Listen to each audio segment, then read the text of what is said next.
Donc 19 heures, le conseil est donc ouvert. Vous faites l'appel. Monsieur Bourriot. Présent. Monsieur Vas-y. Dumas. Présent. Madame Lefort. Présente. Monsieur Veklinowski. Madame Courtine. Présente. Monsieur Bernier. Présent. Madame Picard. Présente. Monsieur Piocel. Présent. Madame Bartuccio. Présente. Madame Lacombe. Présente. Monsieur Delvert, pouvoir Madame Lacombe. Monsieur Latex. Présent. Madame Guillossou. Madame Altavilla. Monsieur Binchidi, pouvoir à Monsieur Vouriot. Monsieur Dinal. Présent. Madame Chiab. Présente. Monsieur Chapotel. Présent. Madame Carca, pouvoir à Madame Lefort. Madame Co, pouvoir à Madame Bartuccio. Monsieur Pereira. Présent. Madame Gloaguen. Présent. Madame Gay. Présent. Monsieur Verona. Présent. Madame Strauss. Présent. Madame Baudot, pouvoir à Madame Bise. Monsieur Déré, pouvoir à Monsieur Verona. Monsieur Guérin. Présent. Madame Bise. Micro. Monsieur Guérin, vous avez fait trembler les murs. Bien. Donc, nous avons le quorum. Merci. Bon, on a quelques absences de dernière minute. Donc, secrétaire de séance, on a une candidate, Sabine. Merci, parce que être relais, c'est réel. Hein. Y a-t-il des impossibilités? Non, ça va. Bravo. Donc, l'ordre du jour appelle en premier lieu l'approbation du procès-verbal de la séance du Conseil municipal du 2 février 2023. Y a-t-il des remarques? Non. Nous l'approuvons. Et puis, hein? Oui. Prenons pas par... Oui, ça, mais on le sait, M. Verona. Voilà, oui, mais vous faites bien de le rappeler. Mais on le sait. Bon, très bien. Alors, approbation, sauf les votes. Alors, premier débat, classique et traditionnel en cette période, le débat d'orientation budgétaire qui s'appuie, c'est le DOB qui s'appuie sur le ROB. Donc, vous avez eu le rapport d'orientation budgétaire, dont je vous signale qu'il a été présenté en commission des finances, où l'heure a été choisie pour qu'un membre de l'opposition soit présent. Et ça, voilà, ça a débattu tout naturellement. Donc, je tenais à remercier Martine Lefort, qui, depuis le mois de début janvier, a tout repris en main. Nous ne prenons plus notre cabinet conseil, puisque Martine a travaillé sur le budget et a rédigé ce rapport. Et puis merci à Stéphane, qui est le chef de service du service comptable, financier, service pléthorique, qui est composé de 2 personnes. Donc voilà, donc ils ont travaillé dessus, ça fait 4 mois, et puis on a retrouvé un tas d'indicateurs et de renseignements, en partie fournis par la perception, la DGFiP et autres. Et ce qu'on tenait à vous dire, c'est qu'actuellement les services de l'État, ils se cantonnent qu'à faire de l'ingénierie et du contrôle. C'est tout le travail, ajustement des comptes et autres, c'est fait par les services communaux. Hein, c'est un transfert voilà, non négocié des services de l'État vers les collectivités, ce qui pose un certain nombre de problèmes. Et entre autres, voilà, des relations entre la perception, les services de percepteurs de Shell avec les collectivités. Il y a quelques problèmes. Voilà. Donc tout ça, il a fallu le réajuster à maintes et maintes reprises et on n'est pas au bout de nos peines. Mais voilà, on a pu établir ce rapport et je vais laisser donc à Martine le soin de le présenter. Vas-y, Martine. Donc, l'exercice 2022, a connu la suite de la crise sanitaire liée au Covid-19 avec les conséquences de la guerre en Ukraine qui ont bouleversé l'économie mondiale et tous ses équilibres. Ce conflit et les sanctions imposées à la Russie sont à l'origine de l'augmentation des prix mondiaux de l'énergie et des matières premières, et maintenant de l'alimentation.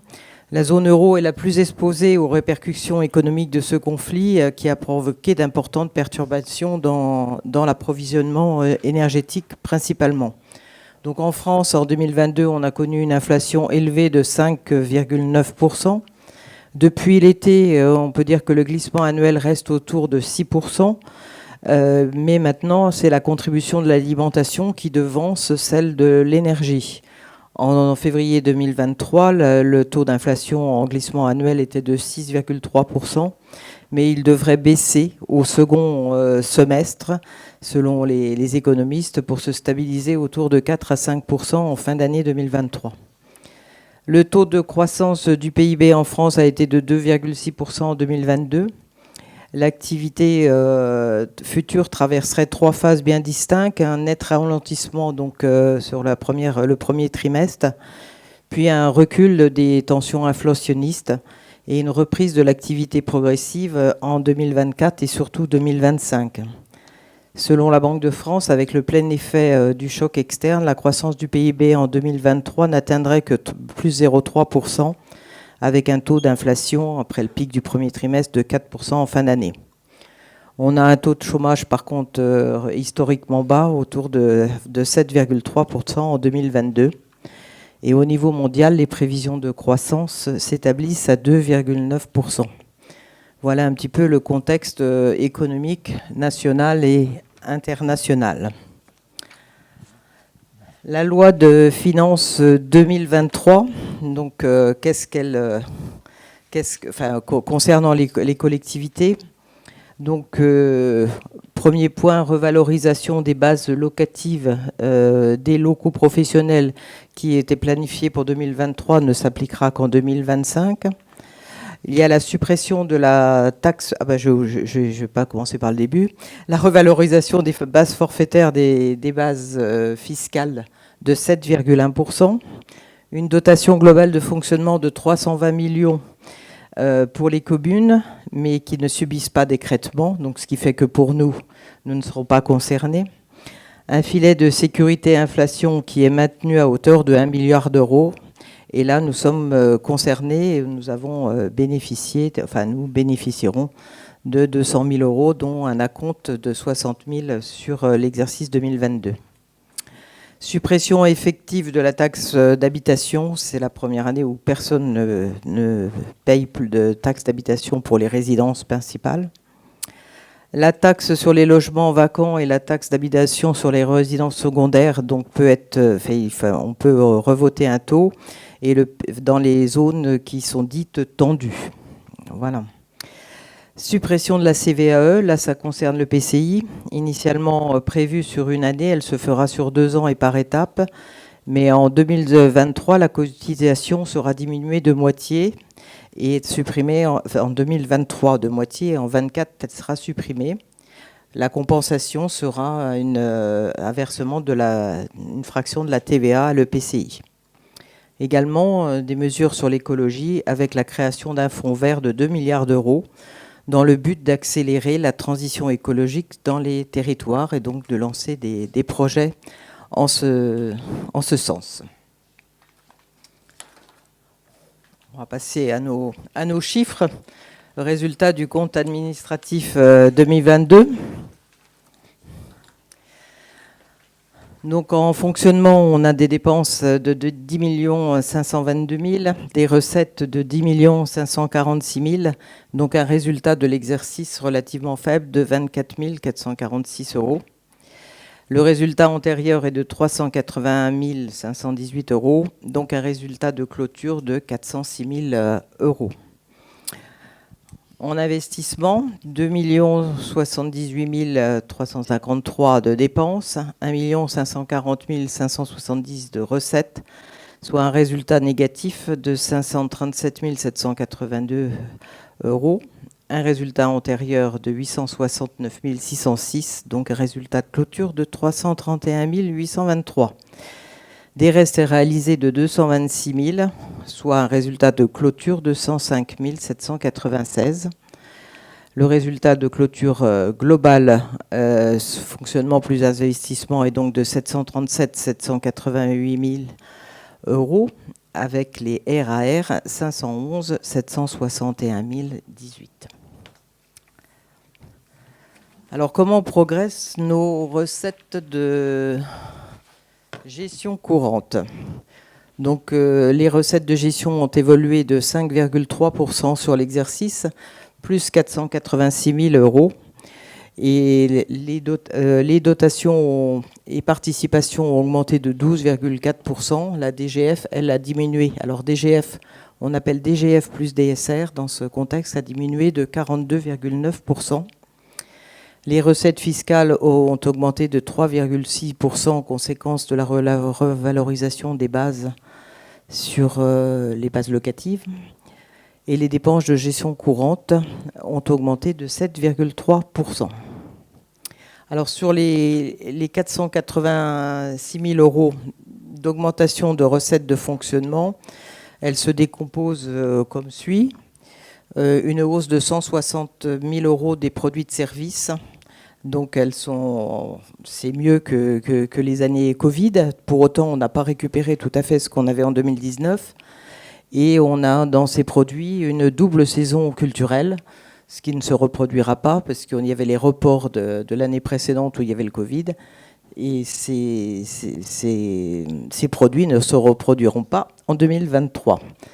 Une baisse de la DGF et DSR de 64 000 euros, une hausse de 152 000 euros de contribution directe, une diminution de 108 000 euros de la dotation de l'attribution de compensation de Marne et Gondoire par le transfert des Beaux-Arts et de la bibliothèque. Les autres produits fiscaux augmentent de 155 000 euros et 191 000 euros de dotation et autres produits qui sont les subventions de la CAF, qui accompagnent les différents projets. La compensation d'exonération de la taxe foncière sur les locaux industriels, puisque celle-ci est diminuée de 50%, on a une compensation. Et la compte de filet de sécurité de 63 000 euros.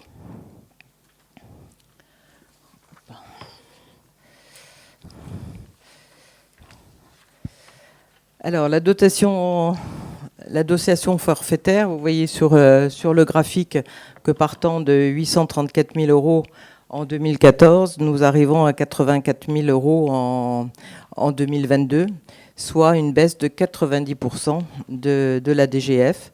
Et pour 2023, nous passons de 10 000 à 5 000 euros, donc pour pas dire zéro. Dans les autres recettes de fonctionnement, autres produits, donc il y a les droits de mutation. Là, c'est une année assez au-dessus des budgets, à 599 000 euros. On sera plus prudent sur 2023 compte tenu du contexte économique et des taux d'intérêt. Donc la prévision est à hauteur de 550 000 euros. La taxe sur la consommation finale d'électricité, nous la laissons elle nous rapporte 136 000 euros et elle est reconduite sur le réalisé pour 2023. La taxe sur la publicité extérieure, 176 euros pour 2022. D'après le cabinet qui nous accompagne sur ce sujet, on attend 191 000 euros pour 2023. Les produits des services, donc 717 000 euros, soit plus 160 000 euros, comme je vous l'ai dit tout à l'heure, notamment liés à la double saison culturelle. Les recettes liées les recettes fiscales. Donc les taux d'imposition n'ont pas évolué depuis 2015. Et les produits ont simplement évolué par la progression des bases. Sur la durée, depuis 2016, on a une progression que de 437 000 euros sur ces 8 ans. Je n'arrive pas à tourner la page. Donc pour 2023, on s'oriente vers une augmentation des taux d'imposition, à la fois pour accroître le niveau de service et maintenir les tarifs actuels aux habitants, pour faire face aux évolutions de dépenses qui sont consécutives à l'inflation et à la revalorisation du point d'indice du personnel, effet au 1er juillet 2022. Donc on s'oriente vers un taux de taxe sur le foncier bâti de 49,95 et sur le foncier non bâti de 76,84. C'est le rapport du foncier non bâti est de 20 000 euros. Donc dans le graphique qui est projeté, on voit que malgré cette augmentation du taux de la taxe sur le foncier bâti, on est en deçà de la pression fiscale qui est antérieure lorsqu'il y avait la taxe d'habitation pour tout le monde. Donc le produit des impositions directes donc, est envisagé à hauteur de 5 272 000 euros, plus une compensation d'exonération des locaux industriels à hauteur de 482 000 euros.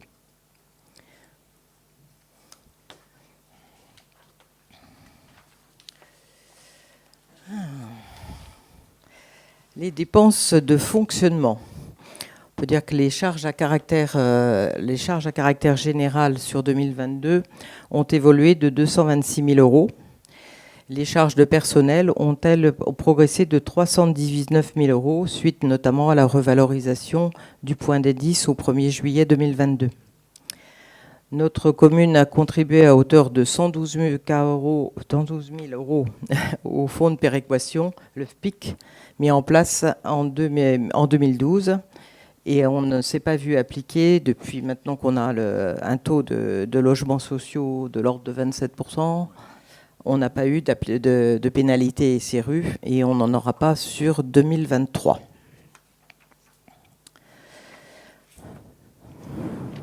Nos dépenses ont augmenté plus que nos recettes. 617 000 euros pour 486 000 de recettes. Donc on a un impact sur notre épargne de moins 131 000 euros et sur l'épargne de gestion. Donc c'est pour ça qu'il est nécessaire aussi d'augmenter nos recettes. Nos dépenses d'équipement sur 2022 s'élèvent à 1 479 000 euros avec 226 000 euros de reste à réaliser. Et vous avez un tableau avec les opérations et le montant qui a été réalisé en 2022. L'endettement communal en 2022, on a un encours de la dette au 31/12 qui est de 6 685 000 euros. 6 685 000 euros. Il n'y a pas eu de nouvel emprunt cette année. Et on a remboursé 508 000 de capital. Je vais plus vite que le document, peut-être, parce que je vous vois suivre. Ça va, c'est bon. Le budget prévisionnel 2023, donc, il s'équilibre à hauteur de 11 250 000 euros. Avec des charges à caractère général de 4 036 000 euros, des charges de personnel 5 890 000, atténuation de produits 123 500, c'est le FPIC, d'autres charges 323 000 euros, des charges financières à 200 000 euros, charges exceptionnelles 20 000 euros, les opérations d'ordre. Je laisse Stéphane parler. Et une projection de virement à la section d'investissement de 150 000 euros.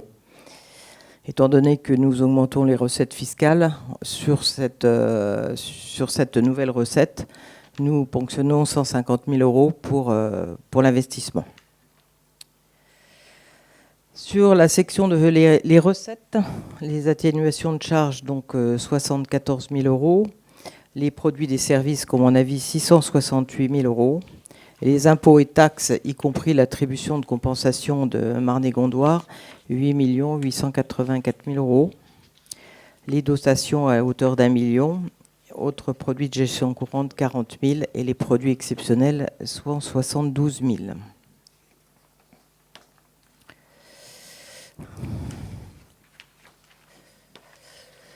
L'épargne prévisionnelle en 2023 baisse puisque nous avons des dépenses qui augmentent plus que les recettes.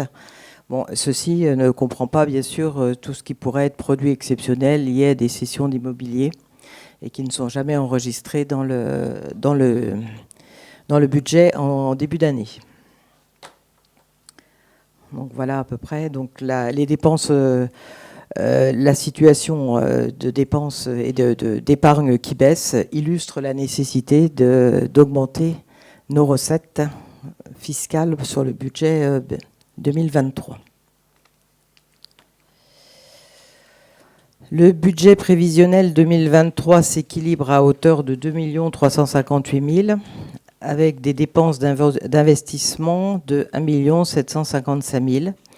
Donc avec le détail des opérations que vous avez sur le document, détail qu'on peut discuter ensuite si vous le souhaitez. Nos recettes d'investissement sont des subventions d'investissement à hauteur de 503 000 €. Une créance sur SFR à hauteur de 9 000 €. La taxe d'aménagement est attendue à 300 000 €. Le fonds de compensation de la TVA à 169 000 € et le produit de cession immobilière à 387 000 €.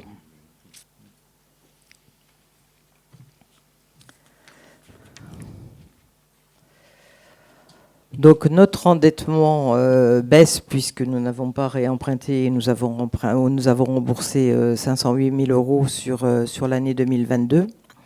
Le budget 2023 est équilibré sans recours à l'emprunt et avec un besoin de financement de 540 000 € pour l'annuité de la dette. Bon, on rappelle que l'ensemble de notre dette est en dehors de la zone Gisler, sans risque particulier. Voilà les grandes lignes d'orientation budgétaire pour l'année 2023.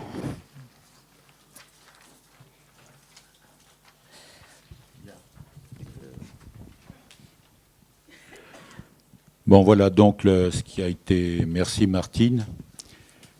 Il y a deux facteurs qui nous pénalisent. L'inflation, les augmentations de l'énergie, et puis la baisse de la DGF qu'on supporte depuis 2014. Et si vous faites une comparaison, on a perdu un peu moins de 900 000 € de DGF, et bien donc qu'il faut compenser pour avoir, je dirais, le même fonctionnement par rapport aux années antérieures. Comme le dit Martine, depuis 2014-2015, on n'a pas augmenté, mais là, on arrivait à la phase, je dirais, finale, dans la mesure où notre épargne de gestion, notre épargne nette, notre épargne brute sont, du moins les deux, dans le négatif, ce qui nous a permis d'avoir l'aide de l'État pour le bouclier énergétique et l'augmentation des points d'indice, si ce n'est que, comme toujours, on a touché un acompte de 62 000 € et que le reste, on le touchera, les 140 000, un peu moins, fin 2023. Donc il faut aussi financer pour nous toute cette dépense supplémentaire, mais qui sera compensée en fin d'année. Donc voilà, tout ça fait que on ne voit pas comment faire autrement, tout en restant prudent. Et maintenant, surtout un fonctionnement à l'égal. Il y a certains services aussi qu'on va renforcer, parce qu'il y a nécessité. Service sécurité, service technique. On va négocier les contrats fin d'année d'entretien, espace vert. Espace vert, que les espaces verts, l'entretien de l'avenue, ramassage des feuilles, nettoyage des caniveaux, c'est 300 000 € par an. Plus l'élagage, l'abattage des arbres, 120 000 € par an. Donc le marché que l'on va traiter sur le dernier trimestre 2023, on va laisser bien sûr l'élagage et le renforcer, l'abattage, parce que on a 1800 arbres, hein, on les a comptés pas un par un, mais on a 1800 arbres sur la commune, et dans beaucoup, les marronniers sont en très mauvais état. Donc on va travailler avec le CAUE pour faire un diagnostic phytosanitaire, et puis il y aura, voilà, et surtout que on va faire des travaux en régie par nos agents des services techniques, le fleurissement, voilà, l'entretien classique, travaux en régie aussi sur des travaux sur les bâtiments qu'on va renforcer, ce qui fait les 3 dernières années, on avait peu travaillé sur notre patrimoine, qu'il soit bâtiments, voiries et autres. Et la ZAC des Sablons, pour certains le savent, elle va atteindre 40 ans. Voilà. Donc il y a des rues à refaire, des trottoirs. L'année dernière, on a fait 3 impasses pour 441 000 €. On va continuer parce qu'il y a nécessité. Donc tout ça fait que on doit se donner les moyens de faire. Et puis aussi derrière l'idée, comme on a la DGF, elle est à 0. Hein, il n'y a que la dotation, la DSR qui compense un peu, mais c'est 0. Donc l'idée, c'est qu'on ait un fonctionnement maîtrisé au mieux et qu'on dégage des excédents de fonctionnement pour les reverser à l'investissement. Voilà. Et faire qu'on puisse entreprendre des travaux au mieux et en autofinancement, parce que l'idée, c'est de ne pas toucher à la dette. Voilà.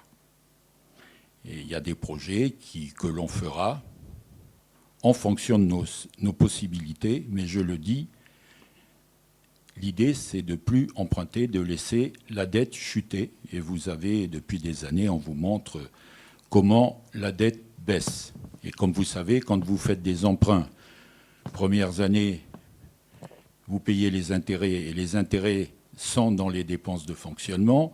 Et en fin de la dette, c'est le capital, et le capital, il est pris dans les dépenses d'investissement.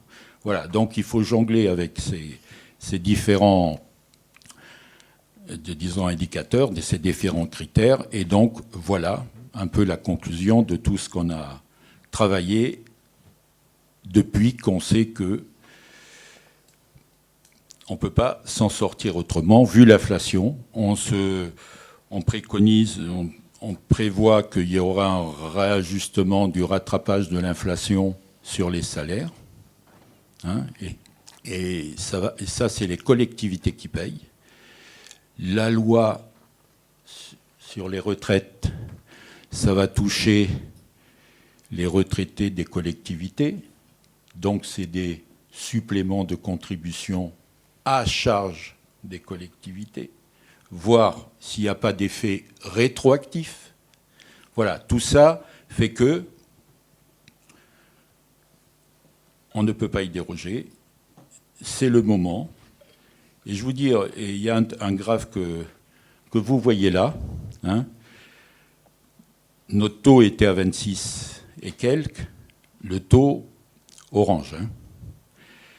C'était notre taux taxe foncière. Quand on a supprimé la taxe d'habitation, qui était aux alentours de 890 000 €, on va dire 900 000 €,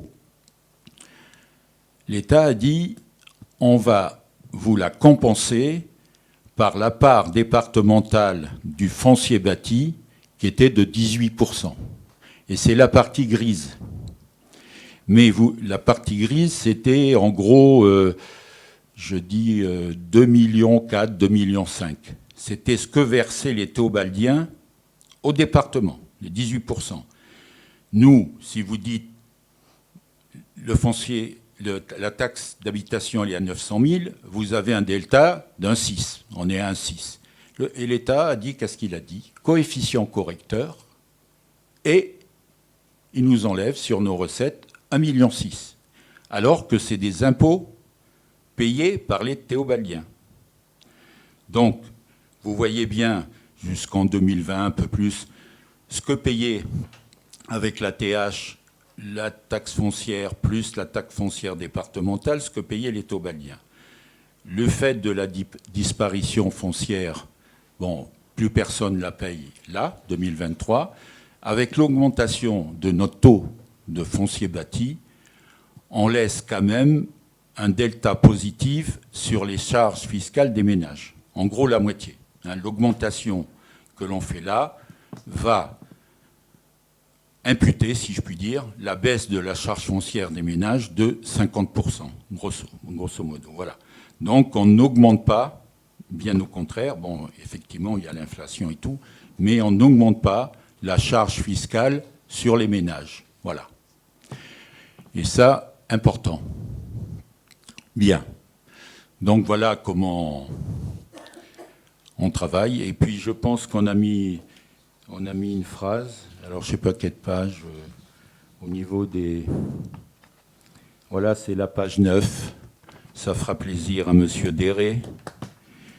Il est à noter que notre intercommunalité n'a mis en place aucune dotation de solidarité, alors même qu'elle bénéficie de recettes dynamiques issues des impôts professionnels. Donc vous savez, pour ceux qui sont élus depuis quelques années, ça a toujours été la politique de la commune, c'était de faire payer le maximum d'impôts au monde économique et le minimum possible aux habitants. Le fait de rentrer dans l'agglo, et on l'a dit, pour ceux qui s'en souviennent, les 2-3 premières années, on s'est battu contre cela. On s'est battu. Ce n'était pas notre décision, mais on s'est battu de la décision antérieure prise par les élus d'alors, et dont nous savions que Marc Brinon, l'ancien maire, n'était pas favorable à l'adhésion à l'Interco. Pour cette raison. Et donc, effectivement, on a une dotation actuellement de 2,6 millions de l'Interco, et avec tous les documents que Martine a pu mettre à jour et récupérer, l'intercommunalité sur la commune de Saint-Thibault, certes, elle nous verse 2,6 millions, mais elle a des recettes à hauteur de 5,4 millions. Il y a un delta, en gros, de la moitié. Donc l'idée, je vous le dis, c'est que nous, on va agir pour dire il y a des besoins. Mais on n'est pas la seule commune. On n'est pas la seule commune. Et par des regroupements, des échanges avec d'autres maires, on est au moins 3-4 communes qui avons les mêmes problèmes, disons, d'équilibre de leur budget et qui disent à l'Interco, il faut changer le mode de fonctionnement économique de l'Interco, voire financer, ça peut être des fonds de concours, des équipements publics et autres. Voilà, donc il y a un certain nombre de choses où on va dire il faut une coopération financière plus forte qu'elle ne l'est. Voilà. Donc un peu là, on est dans une phase de transition très dure. Si vous écoutez un peu les infos, monsieur notre président de la République, il y a eu la loi 3D, qui était la décentralisation, la déconcentration des services. Il va reprendre la chose. C'est-à-dire qu'il est en train de réfléchir sur l'organisation des régions, et ça va descendre. Et comment financer les collectivités, comment tout cela, ça va être mis à plat. Et actuellement, avec la suppression de la TH, dont je dis que c'est une hérésie, parce que dans les communes, on a deux sortes de citoyens, ceux qui payent l'impôt et ceux qui ne la payent pas. Alors ils payent les services et autres, mais il y en a qui ne payent pas l'impôt local. Donc ça, il faut le revoir. C'est un impôt universel. Et nous travaillons avec Christian, avec les associations des maires, des différentes associations des maires, et en particulier avec l'Association des maires de France, pour voir comment les communes peuvent mieux vivre et investir. Voilà. Voilà l'explication. Maintenant, le débat est ouvert.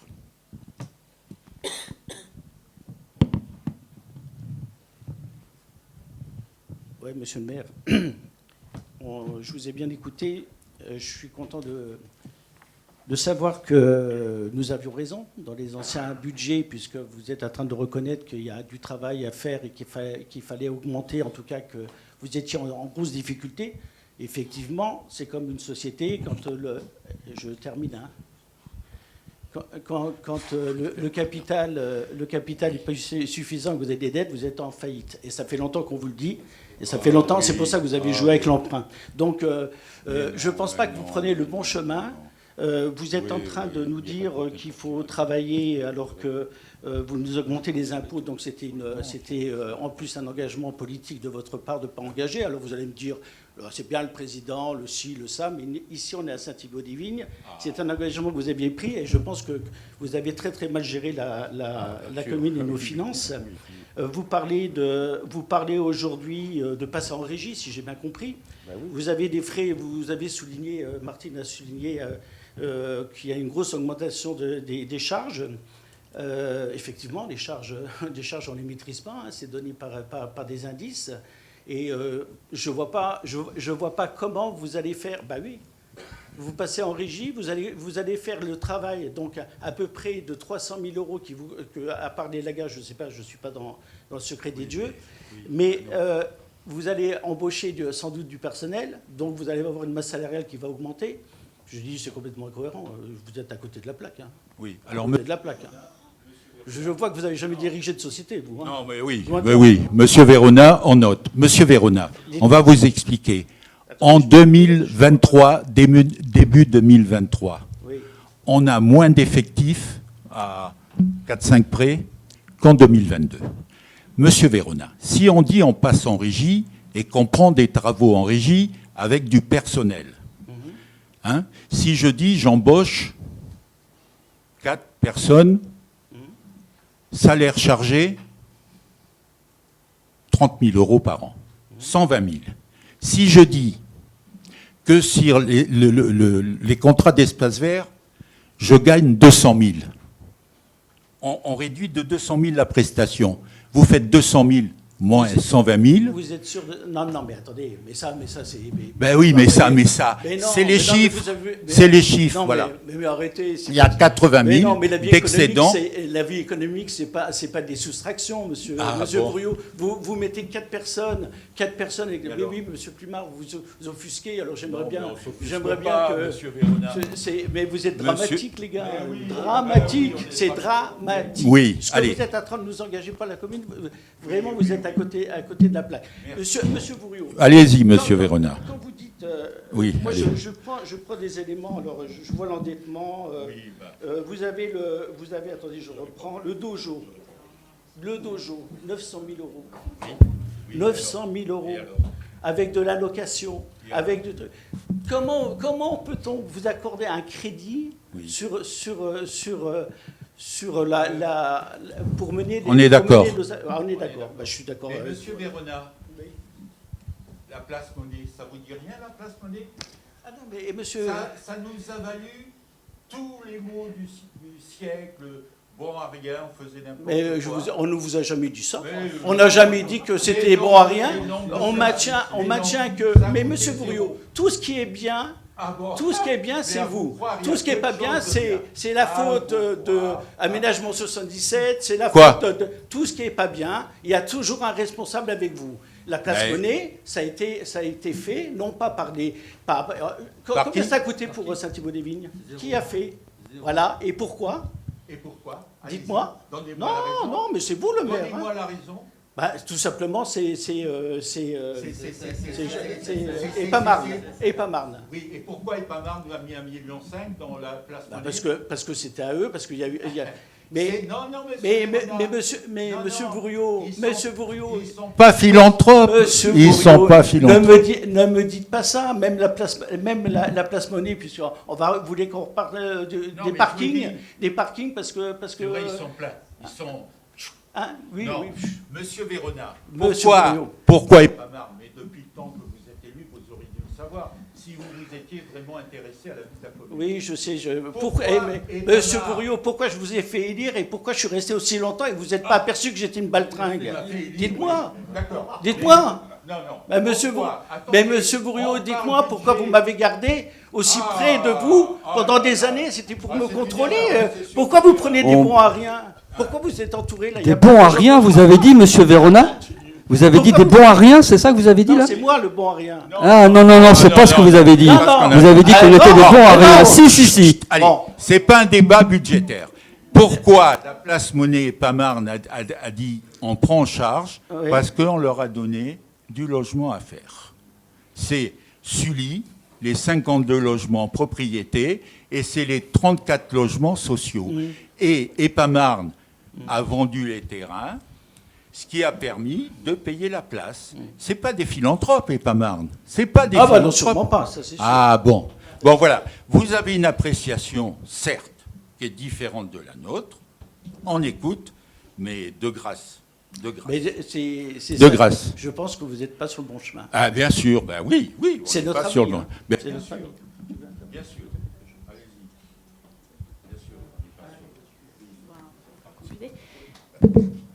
On revient sur un point, puisqu'on vous l'a signalé à plusieurs reprises. Effectivement, on n'a pas de retour de l'intercommunalité à la juste valeur de ce que devrait avoir Saint-Thibaud-des-Vignes. Donc ça, on l'a dit à plusieurs reprises. Vous nous indiquez que vous allez agir. Donc agir, c'est pas pour cette année, puisque le budget de Marne-et-Gondoire est finalisé et va être voté, si je ne me trompe pas, la semaine prochaine. Donc sous quelle échéance vous pensez pouvoir agir et avoir des retours sur Saint-Thibaud? Quand on est rentré dans l'interco et qu'on y a... Pardon. Oui, on vous entend très mal. Oui, ben je vais... Mais ça va. Quand on est rentré dans l'Interco en 2002, j'ai pas eu la chance que M. Verona me fasse élire. Donc, en 2002, le Conseil, Marc Brignan, je vous l'ai dit, était contre. 2003, fin 2003, décembre 2003, on arrive, on prend nos fonctions d'élus, entourés de certains élus, dont les capacités sont mises en cause ce soir. Mais... J'ai vu au moins 3 préfets. On a fait une opération au TA pour dire on sort de l'agglo. On m'a dit 3 préfets. J'étais convoqué en préfecture à Melun. Monsieur le maire, c'est pas possible. Monsieur le maire, c'est pas possible. Donc, vous rentrez dans vos bases et voilà. Bon, depuis des années, je le dis. Mais, comme j'ai rien compris aux finances communales, j'étais un peu seul. Il se trouve, écoutez quand on vous parle, qu'on est plusieurs maires de communes qui ont le même problème, qui sont justes, qui ont commencé à réagir, et ensemble, on est en train de dire, et on est en train de faire, que les choses financièrement, les relations financières entre l'agglo et les communes se passent autrement. Vous parlez de budget de Marne-et-Gondoire qui est un peu tout cumulé, inférieur à 100 millions d'euros. 65, 70 le fonctionnement et 20 l'investissement. Marne-et-Gondoire perd 1 million de DGF sur 7. Vous perdez 1 sur 7, il vous reste quand même 6. Nous, on perd 1 million et on est à 0 sur 1 million et on est à 0. Et voilà, c'est tout. 1 million sur 1 million sur 0, vous perdez. Ce n'est pas la même chose. Donc cela va être mis devant les discussions qu'on va entamer avec Marne-et-Gondoire. Voilà, c'est tout. Non, mais j'avais bien écouté. Je vous posais juste une question sur l'échéance. Donc vous me dites, ça va commencer. Donc j'ai une réponse. On verra le moment venu. Madame, il y a des règles, il y a des lois, il y a des compétences. C'est des documents. Pas besoin d'avoir tout l'historique. Je vous ai posé une question très pratico-pratique avec une demande de réponse en vous indiquant que ce n'est pas la première fois qu'on vous invite à prendre contact avec la CMG pour avancer sur ce sujet. Donc on demandait d'avoir des informations un peu plus opérationnelles pour savoir quand est-ce que vous alliez le faire. On prend note, mais je vous ferai remarquer que je vous écoute. Donc on peut se passer de commentaires désagréables. Ça sera fait 2023. Ok, donc ça c'est noté. Mais Mais retenez-le, qu'on ne me reproche pas après de... Voilà, retenez-le, écrivez-le, retenez-le. Il n'y a pas de souci, j'ai pas de mémoire défaillante, donc il n'y a pas de souci, bon. c'est noté, etc. Par contre, pour être... Vous pourrez suppléer M. Verona qui oublie beaucoup de choses. Mais vous, heureusement que vous êtes là, Madame Bise. Je suis ravi. Allez-y. C'est un débat d'orientation budgétaire, donc ce genre de commentaires, on s'en passera. Monsieur Plumard, vous vouliez ajouter quelque chose ? Non, c'est pas le cirque ici, donc c'est bien. C'est pas le cirque ici. Juste peut-être pour être un peu plus pratico-pratique, parce que les théobaldiens de leur indiquer qu'on va augmenter la taxe foncière pour ceux qui sont concernés, en pratique, ça fait quoi comme pourcentage d'augmentation pour avoir un peu quelque ordre d'idée ? On a fait en moyenne, parce que les propriétés ne sont pas d'égale importance. Oui, pardon, ne sont pas d'égale importance. En gros, Martine, tu peux le dire ? En gros, ça va, la base locative moyenne sur la commune, c'est 2400 euros. Donc, ça ferait une augmentation de 200 euros en moyenne par habitant. Voilà, donc bien sûr, c'est la moyenne. Il y en a sachant que les gains fiscaux du fait de la TH, c'est de l'ordre du double. Sachant que les gains de non-versement de la TH, c'est de l'ordre du double. Donc, le fait d'augmenter le foncier bâti, 200, 400, il reste 200 euros pour les ménages. Voilà. On ne dépasse pas. Si vous savez lire, le graphe est là. Il est là. Vous voyez ? Il est là. Je vous l'ai expliqué. Il est là, le graphe. Justement. Bien au contraire. Vas-y. Oui, peut-être pour compléter la réponse de Martine à votre question, Madame Bise, je pense qu'il est bon de connaître deux éléments, un contexte local et puis un contexte un peu plus intercommunal. Donc, Martine l'a dit tout à l'heure, les taux n'ont pas changé, sont restés inchangés depuis 2014-2015, donc on est sur 8-9 ans. C'était l'époque de la dernière augmentation. Ça, c'est sur la partie locale.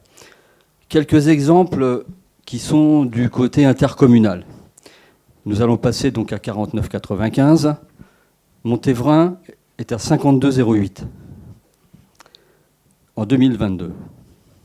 Torigny à 52,75. En 2022, nous étions à 44,95 sur le foncier bâti. On était 7 points inférieurs à des communes qui ont la strate à peu près équivalente à la nôtre. On va passer à 49,95.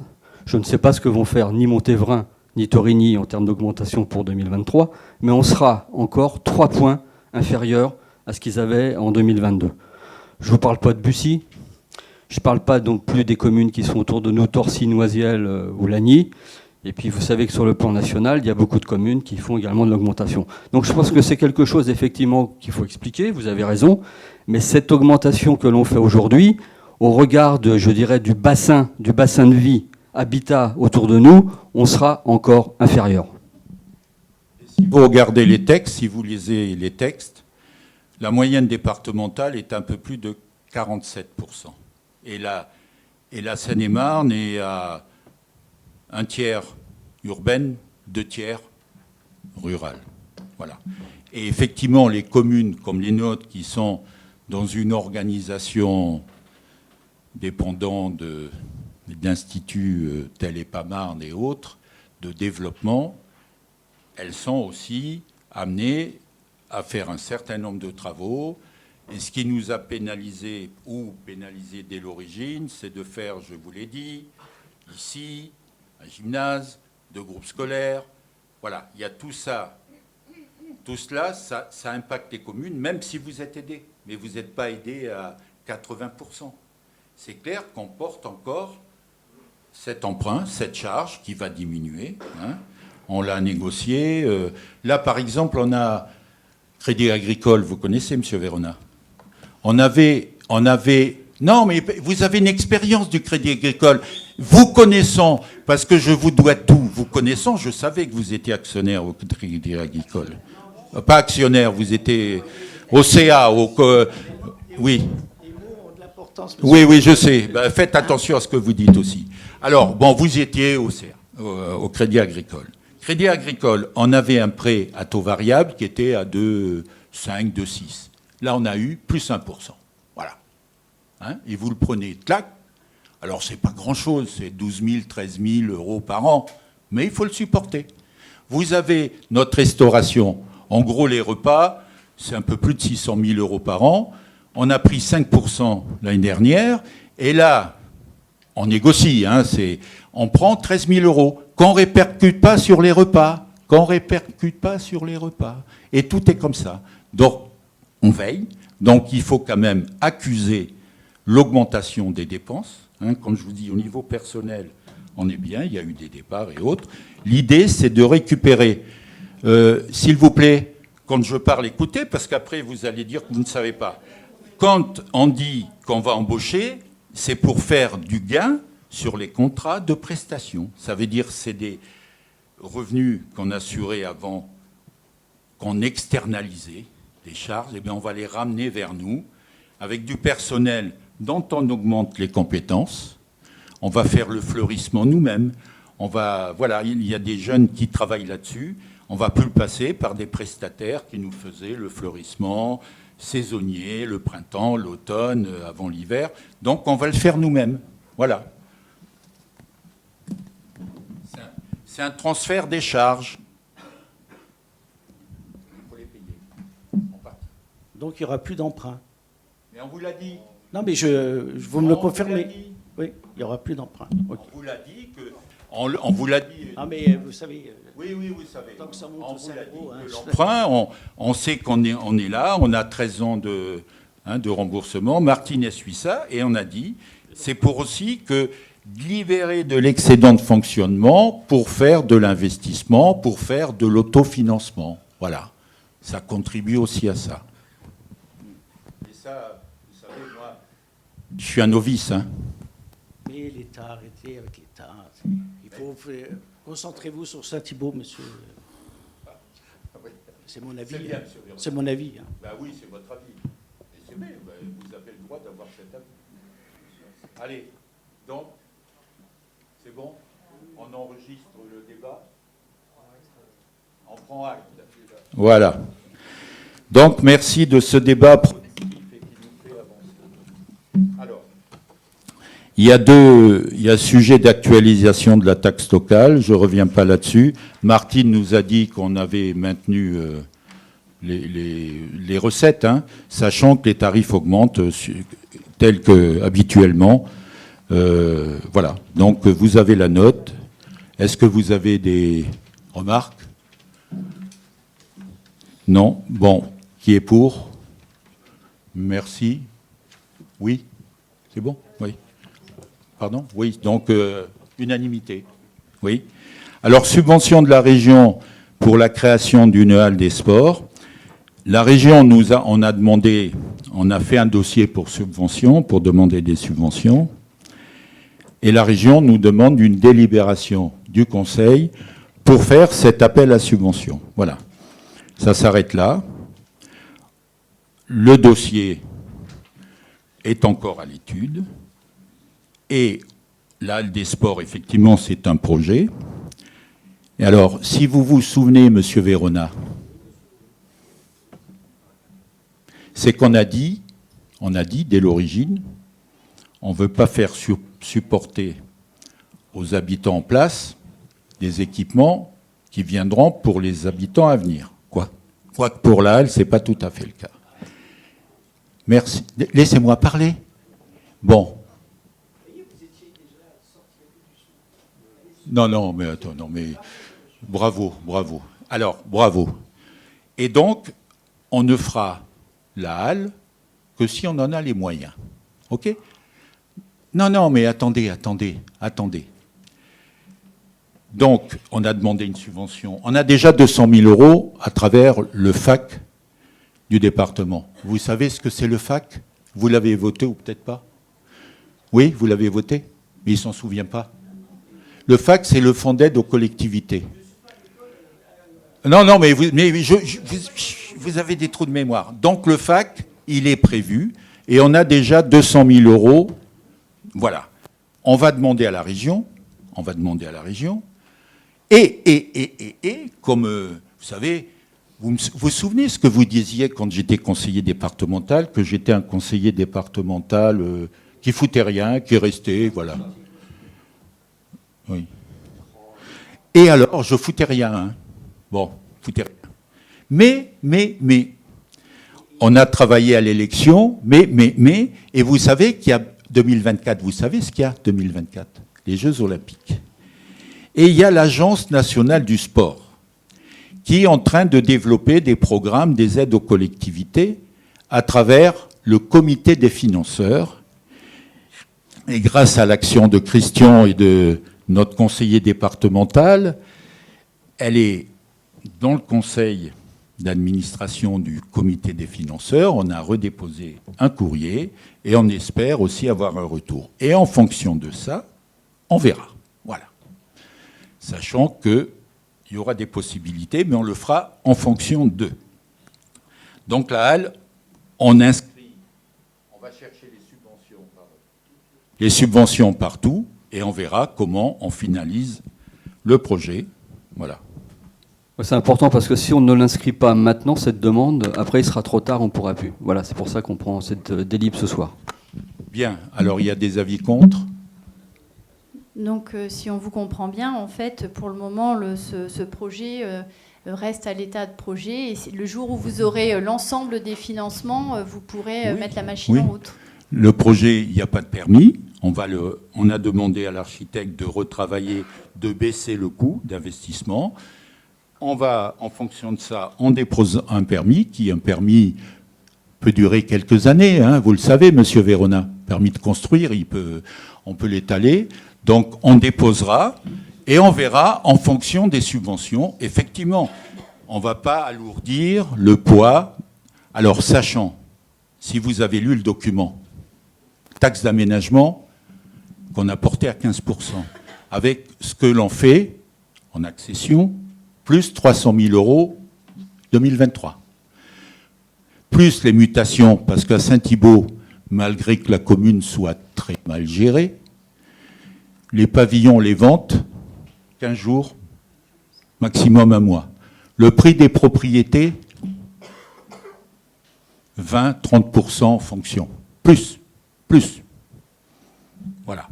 Donc, tout cela fait que, avec les mutations, puisque ça s'est bien développé, la taxe d'aménagement, c'est des ressources supplémentaires qu'on va avoir, justement, et ça va, cela, vers l'investissement. Voilà. Donc, demande de subvention pour l'agence. Qui est contre ? Qui s'abstient ? Qui est pour ? Merci. Alors, remboursement des frais de déplacement, ah oui. C'est nous qui allons payer. C'est le coffret EDF, Enedis, de la pharmacie. Dans le cadre des travaux, ce coffret qui alimente l'enseigne pharmacie, vous savez, verte, que c'est le long de l'avenue, a dû être déplacée. On l'a rebranchée, ça y est, elle fonctionne. Mais Enedis ne connaît que le propriétaire du compteur. Donc on a demandé aux pharmaciens de payer le déplacement 1000 et quelques euros, 1234,80 €, et lui l'a payé. Mais ce n'est pas lui qui est à l'origine de cette transformation, de ce déplacement. Donc il convient qu'on le rembourse. D'où la rédaction de cette délibération. Voilà. Il a payé, ça marche. Maintenant, on rembourse le déplacement de ce coffret. Y a-t-il des remarques ? Non. Qui est pour ? Merci pour lui. Ensuite, désignation d'un référent déontologique mutualisé pour les élus. Ça, c'est une nouvelle loi là, de février 2022.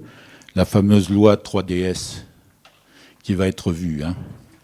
La 3DS, la loi 3DS, décentralisation, déconcentration, des machins, dont la ministre n'est plus là. Je ne sais plus où elle est passée, mais elle n'est plus là. Donc, voilà, vous avez l'ordre. Marne-et-Gandoire a lancé la procédure et nous décidons de garder le même déontologue. Et ça va vous faire plaisir, Monsieur Verona. parce que c'est une de vos connaissances. Alors, vous n'avez pas contribué à son élection, mais quand même, il a travaillé avec nous, Monsieur Dorier. C'est Monsieur Dorier. Mais non. Mais j'ai participé, j'ai voté pour, et le nom de Dorier est sorti justement au conseil à la CMG. Ben oui. Et ben alors, pourquoi vous me dites je vais découvrir quelqu'un? Non, parce que des fois... Mais vous me prenez...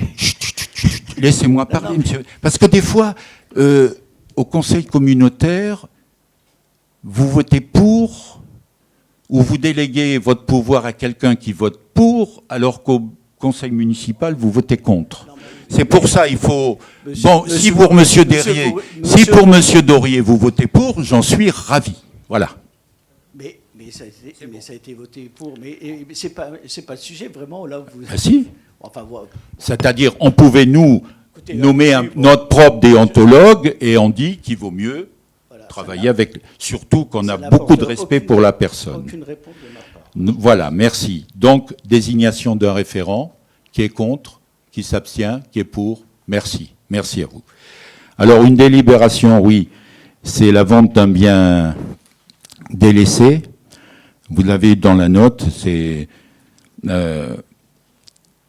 de Gouverne.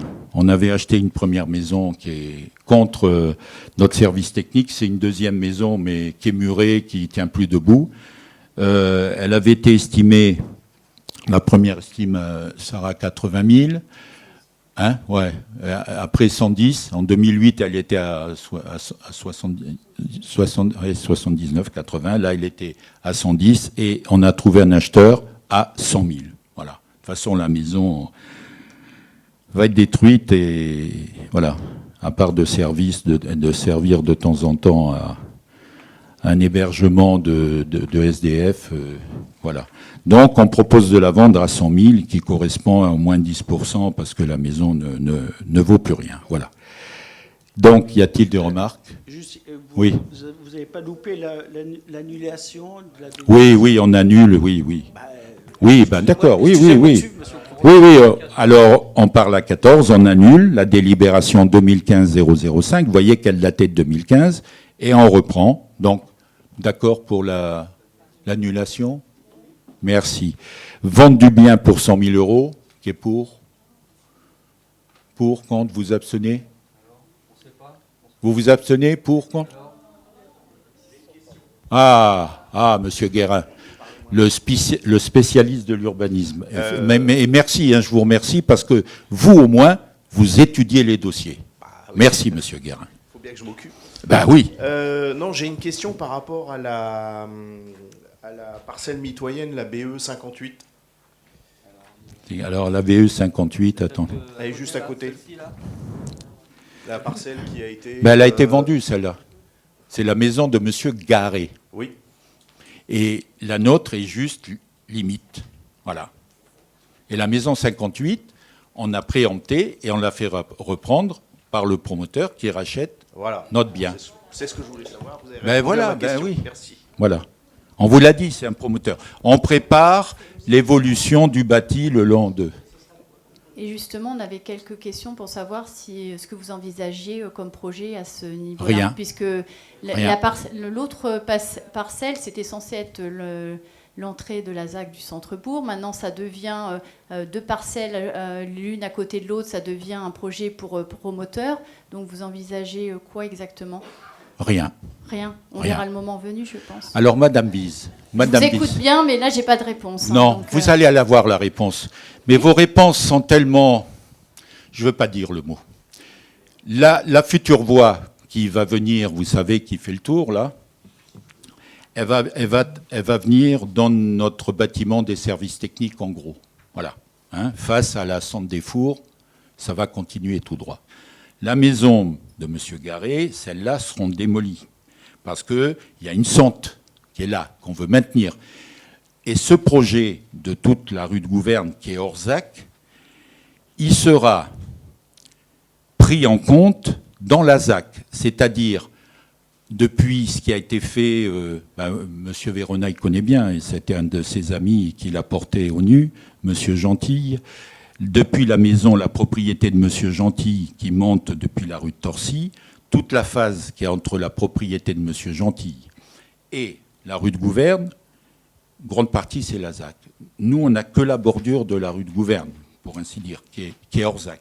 Donc l'idée, avec le promoteur, il y aura le temps, c'est de faire un projet qui incorpore les deux parties et qui soit le plus, entre guillemets, mais je pèse mes mots, hein, je fais attention à ce que je dis, le plus intelligent possible. Mais intelligent, je m'avance un peu, hein. Mais voilà, donc l'idée avec l'aménageur, c'est qu'on est en train d'y réfléchir, voilà, et qu'on fera un montage, voilà, qui prendra les deux parties en compte. Et pour la rue de Gouverne, on fera quelque chose qui rappelle l'alignement et la hauteur des maisons existantes, voilà. Mais c'est le projet, c'est pas immédiat. Vu que vous avez l'air d'avoir quand même beaucoup d'idées, le promoteur a été déjà contacté, vous avez déjà des idées, je suppose. Mais bien sûr. Et ben, du coup, c'est pas verrouillé. Mais je ne dis pas que c'est verrouillé, je vous pose une question. C'est pas verrouillé. Je vous demande juste quelles sont vos pistes de réflexion. Eh ben, les pistes de réflexion. Sur le nom du promoteur. Les pistes de réflexion, c'est qu'on a un architecte conseil, ne vous en déplaise, qu'on a proposé à l'aménageur un projet qui vaut ce qu'il vaut, mais qui définit déjà des orientations qui vont dans le sens de la ZAC. Donc, voilà. Donc, on va travailler dessus et on prendra le temps de faire un projet le plus cohérent possible. Voilà. Non, parce que vous aimez bien citer le nom d'autres personnes, mais quand on vous demande précisément le nom, par exemple, du promoteur... Mais on va voir. Mais a priori, il a été identifié avec vos petites... En tout cas, c'est un peu une énigme pour trouver qui c'est, donc Parce que ça sera ouvert. Pour l'instant, c'est ouvert. Voilà, c'est tout. Et c'est un projet qu'on va discuter avec Aménagement 77, en bon partenariat. Vous savez, avec tous les profits que j'ai tirés d'Aménagement 77. Bon, on continue. On passe au vote. Alors, qui est contre? Allez-y, tout le monde. Contre, Monsieur Guérin aussi? Merci, Monsieur Guérin. Si vous cherchez du travail, venez, je vous embauche. Alors, donc, non, mais merci, Monsieur Guérin. Vous êtes venu voir, je le dis, vous êtes venu voir le projet, je peux le dire, hein? Vous l'avez étudié et vous avez dit, bon, il n'est pas parfait, certes, hein, mais on essaye de faire des choses, je pèse mes mots, hein, intelligentes, hein. Je pèse mes mots maintenant, je fais attention. Bon, voilà, on continue. Il faut que je me calme. Annulation de la délibération 2021. 3 lots. Vous savez qu'on a fait notre parking rue de Torcy, hein, qui a pris du temps. Oui. Subvention.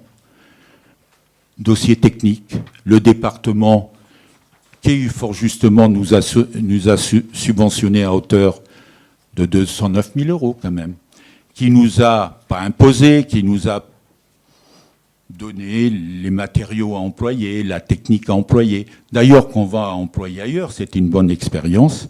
Donc, quand on a envisagé ce projet de parking, on a consulté 3 riverains, voire 4 même, pour leur dire la possibilité d'agrandir le fond de leur jardin qui venait s'appuyer sur ce parking. Donc les 3, 2 ont dit oui vite, une autre un peu moins vite. Et donc ils sont d'accord pour acheter, ça va de 28 à 32 mètres carrés, et puis dont une va faire une entrée pour son véhicule. Donc il faut donc annuler la première délibération qui date de 2021, de la vente de ces 3 lots. Et puis on a fait, Sarah a refait réévaluer les parcelles. Et puis donc, on prendra, vous nous autorisez peut-être à vendre ces parcelles de 28 mètres, 27 et 32 mètres carrés. Donc, annulation de la délibération 2021-043. Qui est contre? Qui s'abstient? Qui est pour? Merci. Et donc, on reprend une délibération pour la vente de ces 3 parcelles au prix fixé par le service des cadastres. Et vous savez qu'une estimation ne dure que 6 mois, un an maintenant, et qu'à chaque fois on dépasse le délai, on fait réévaluer donc le bien.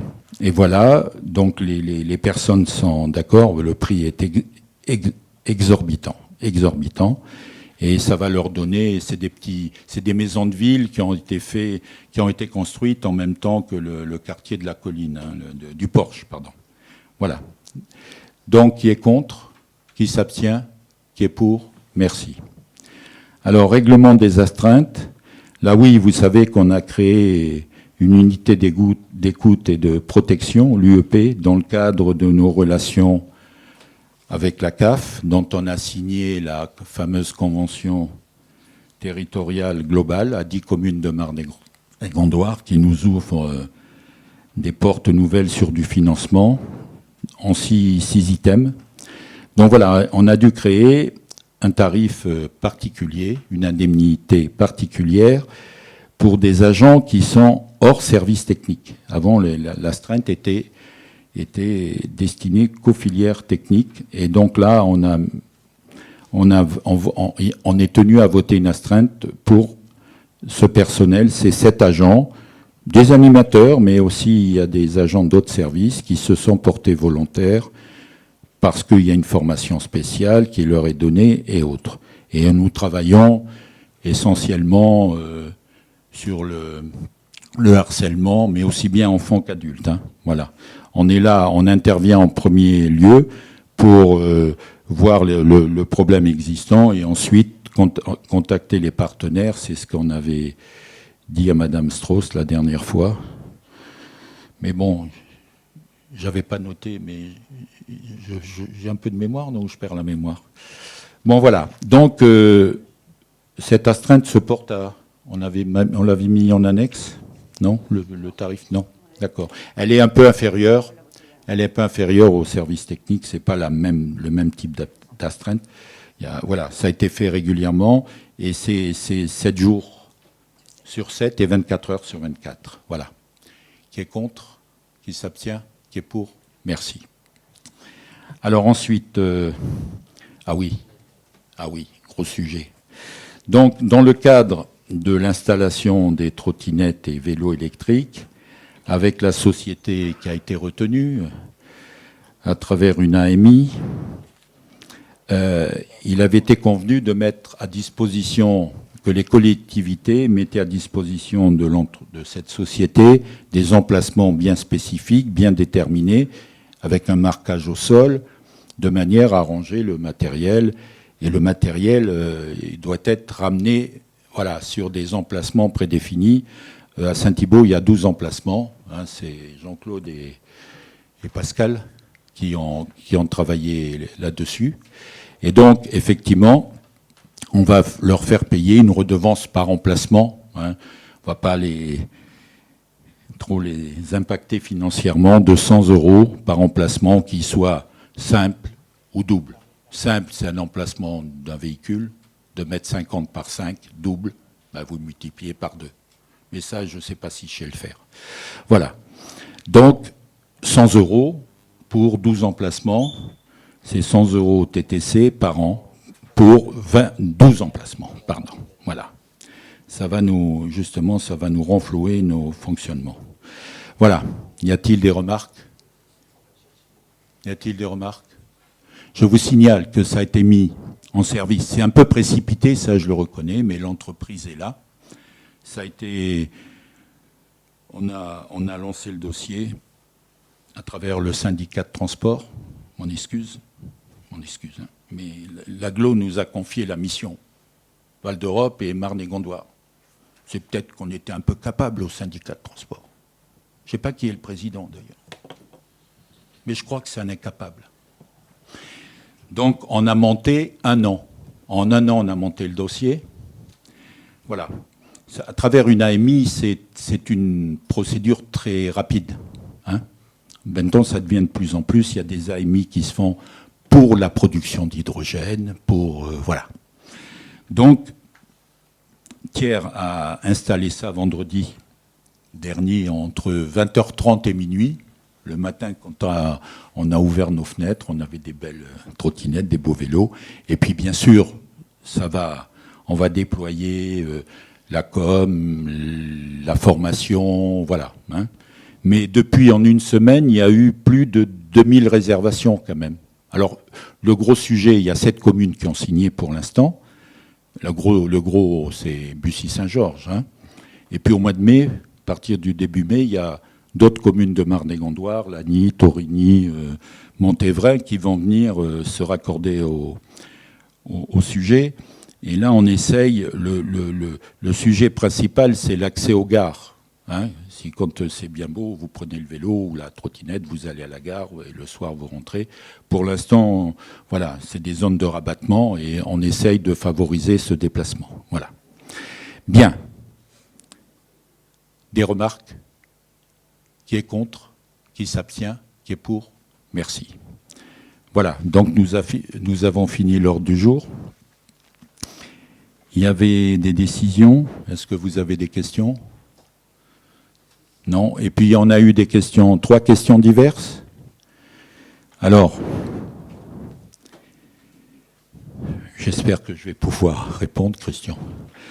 En date du 8 février, vous avez publié l'arrêté 2023-47 portant fermeture provisoire de l'église Saint-Jean-Baptiste de notre commune à partir du 9 février 2023 pour une durée indéterminée.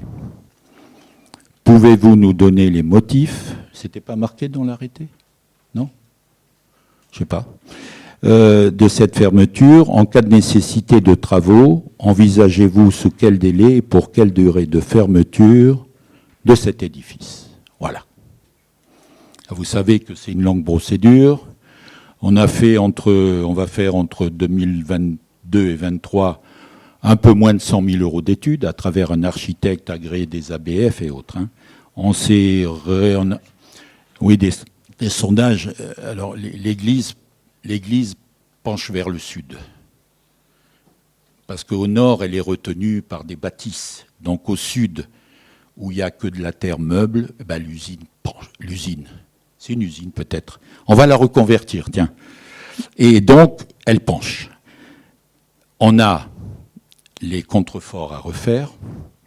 Et, avant le 9 février, il y a, vous savez, un double toit à l'entrée et qui commence à s'effondrer. Donc, on a contacté l'architecte qui travaille toujours pour nous pour faire une étude. Comment ? Bon, on était partisans d'effondrer le faux plafond. Elle nous a dit non. Ils ont peur de découvrir, je ne sais pas si... Il y a des reliques de Saint-Thibault qui ont été cachées par le pape machin qui date du XIIe siècle. Mais bon, elle a peur. Donc on a dit on va mettre des filets. Donc ça y est, il fallait 3 devis. Ça y est. On a pris le devis moins cher. Ça y est. Et là, on va lancer les travaux. Il y aura des filets. Alors, il y avait un problème de teinte de filets. Ça aussi. Alors, on mettait des filets blancs dans l'église et des filets noirs sur les contreforts. Alors, le maire qui est peu intelligent, qu'est-ce qu'il dit ? Il dit le noir plutôt à l'intérieur et le blanc plutôt à l'extérieur parce que vu le crépi. Alors non, le noir est moins cher et puis il va déteindre avec le soleil. Donc de noir, il va devenir gris. Donc on a des chances qu'il perde de la couleur. Mais ça va être fait, c'est pas neutre. C'est combien à peu près le devis ? 40 et quelques ? Ouais, 31 000, voilà. Donc dès c'est l'Archi des bâtiments de France qui suit le dossier depuis des années, qui va lancer les travaux dès que possible. Et ils sont là, ils sont budgétés. Voilà. Donc dès qu'on peut, sachant qu'on a pris toutes les dispositions. Hein, on a été, Christian...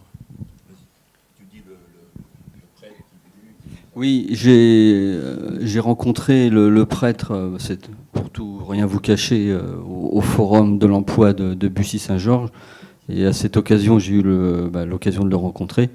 Et je lui ai donné les explications. Il a très bien compris. Et bien entendu, il accepte cette période temporaire sur laquelle on est obligé de faire des travaux. Et voilà, et pour protéger les paroissiens. Voilà. Et même la paroisse a été avertie. Donc, une deuxième question. Et je la lis, mais Christian, tu répondras. Vous avez mis en place des rencontres théobaldiennes devant permettre aux habitants de vous transmettre leurs questions concernant leur quartier. Vous avez également fait appel à candidature aux habitants afin qu'ils se proposent comme référents de quartier. Or, à ce jour, force est de constater qu'aucune réponse, ni même aucun accusé de réception, ne sont faits aux questions ou candidatures de certains habitants, même 3 mois après. Pouvez-vous nous expliquer cet état de fait ? Donc, Christian, je te propose d'y répondre. Oui, ouais, la réponse elle va être brève. Bon, le fait déjà qu'il y ait une question sur ce sujet, c'est bien. Hein, le fait que vous vous intéressiez à ces rencontres, c'est très bien. Alors, bon, vous n'êtes pas sans ignorer que les rencontres théobaldiennes ne sont pas terminées. Hein. Je pense que vous avez lu et vous savez très bien qu'il y a 6 rencontres. Donc, effectivement, on attend la 6e. Et les réponses, d'autre part, les réponses aux théobaldiens et aux théobaldiennes ont toutes été faites. Alors, je suis surpris que certains habitants n'aient pas eu de réponse. Mais s'il y a vraiment un cas ou 2 cas qui existent encore, on y répondra. Pour les référents de quartier, ils ont tous été contactés ils seront contactés à l'issue des 6 rencontres, selon un principe dont on déterminera la mise en place des référents de quartier, mais ils seront avertis en temps et en heure. Ce sera fait au cours du mois d'avril. Voilà. Un peu de patience. Bien. Si je peux me permettre juste de rebondir pour bien indiquer qu'effectivement, il y a certaines questions qui n'ont pas eu de réponse. Et un petit conseil, il aurait été bien que ceux qui se proposent comme référents de quartier aient au moins un accusé réception parce qu'ils ont l'impression que leur mail n'a pas abouti. Il n'y a même pas un accusé pour dire nous avons pris en compte. Et comme vous venez de l'indiquer, que les choix et les modalités de choix ne seront faites qu'à l'issue de la fin du processus des différentes rencontres. Ce sera fait. Bien, ça vous va comme réponse ? Très bien. Donc, dernière question, on revient à notre fameuse trottinette et vélo électrique, afin de permettre d'autres formes de mobilité. Ça, c'est bien de le reconnaître. Des trottinettes et des vélos électriques en libre service ont été installés sur notre commune et sur d'autres villes aux alentours. Nous nous interrogeons sur les problèmes de sécurité routière que pourraient rencontrer les utilisateurs faute de pistes cyclables dédiées. Envisagez-vous une sensibilisation des usagers ainsi que des automobilistes pour permettre une cohabitation de ces différents modes de déplacement ? Pensez-vous également développer des axes cyclables en dehors de considérer qu'une route à 30 km/h, voire moins, est une piste cyclable qui permet les circulations antagonistes ? Bon, oui, bien sûr, je vous l'ai dit, ça va évoluer. Saint-Thibault, au niveau des liaisons douces, est relativement bien fourni. Et puis, il y a des rues qui vont servir de double circulation, voire, comme on vous le dit, des circulations antagonistes. On va développer, il y a un programme de développement des liaisons douces à Marne-et-Gondoire sur 10 ans. C'est 30 millions d'euros qui vont être consacrés à cela. Sur 10 ans, là. Hein, ça a été voté en bureau et ça va revenir en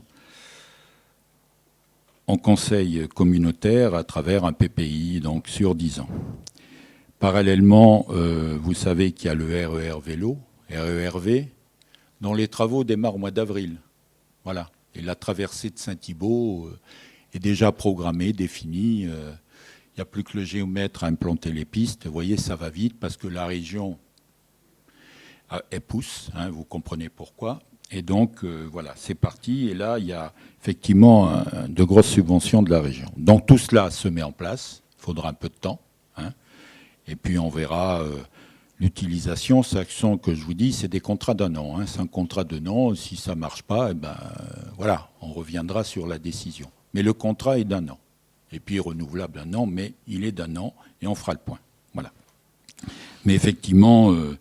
Il y aura des sensibilisations, de l'information, il y aura des communiqués de presse et tout, parce qu'effectivement, ça a été fait assez rapidement, parce que la société était prête, hein, et que, vu il y a les vacances, un tas de phénomènes extérieurs qui ne permettaient pas de... Mais c'est prévu, voilà.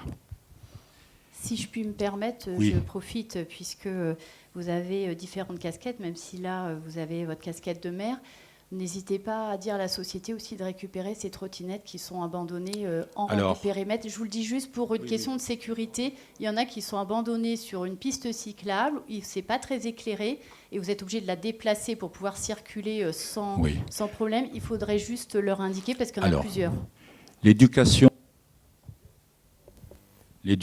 de ces personnes qui ne remettent pas les vélos, les engins à leur endroit prédéfini. Toutes les trottinettes, les vélos sont suivis par la société par GPS. Ils sont suivis par GPS. Quelqu'un qui utilise un engin qui ne le ramène pas à un endroit préfiguré, la facturation continue. La facturation continue. Et je peux vous dire, quand ils vont recevoir leur facture, ça va, voilà. Donc, c'est aussi un moyen d'éduquer. C'est aussi un moyen d'éduquer.